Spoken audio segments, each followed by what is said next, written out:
नमस्कार, आप देख रहे हैं SPN 9 न्यूज और मैं हूं आपके साथ मनीष कुमार सैनी।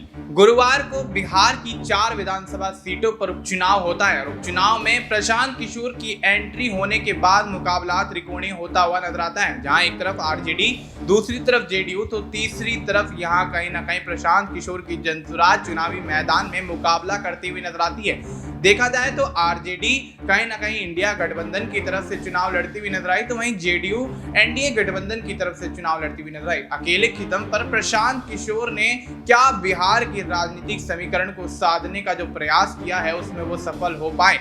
ऐसे में इस बीच कहीं ना कहीं देखा जाए तो आरजेडी के नेता मृत्युंजय तिवारी ने एक बड़ा बयान दे दिया है और उन्होंने महागठबंधन की जीत का दावा इन सभी 4 सीटों पर कर दिया है, जिसके बाद बिहार की सियासत में एक बड़ी हलचल मचती हुई नजर आ रही है। और इस बीच कहीं ना कहीं उपचुनाव को लेकर पेच फंसता हुआ नजर आ रहा है, जहां एनडीए की तरफ से भी दावा किया जा रहा था कि बिहार की 4 सीटों पर होने वाले उपचुनाव में उनके प्रत्याशी जीतते हुए नजर आएंगे। तो अब इस बीच मृत्युंजय तिवारी के दावे ने माहौल को और भी ज्यादा गर्मा दिया है। क्या प्रशांत किशोर द्वारा जो शराबबंदी का मामला है उस पर कहीं ना कहीं बिहार की जनता उनको वोट देती हुई नजर आएगी, क्योंकि प्रशांत किशोर ये कहते हुए नजर आए कि बिहार से शराबबंदी हटाकर शराब से बिक्री से जो पैसा आएगा उसको कहीं ना कहीं शिक्षा के मॉडल पर इस्तेमाल किया जाएगा, स्वास्थ्य के मुद्दे पर इस्तेमाल किया जाएगा। कहीं ना कहीं बिहार के विकास के लिए शराब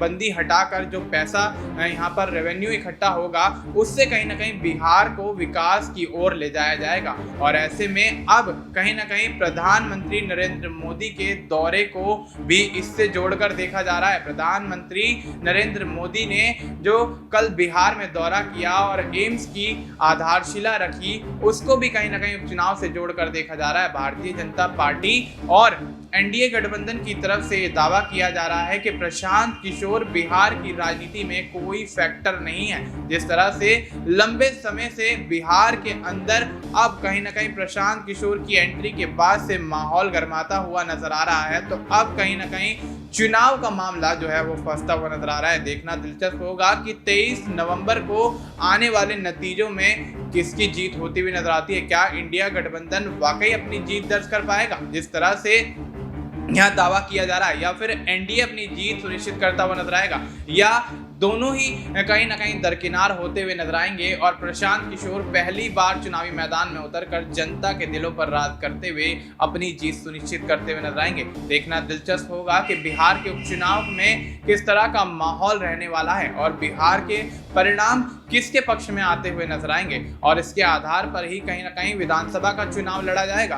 अब ऐसे में नतीजों पर सभी पार्टियों की निगाहें टिकी हुई हैं। 23 नवंबर को किसके हक में फैसला आता हुआ नजर आएगा, ये एक बड़ा मुद्दा बनता हुआ नजर आ रहा है। फिलहाल के लिए इतना ही, बाकी देश और दुनिया से जुड़ी तमाम जानकारी के लिए आप देखते रहिए SPN 9।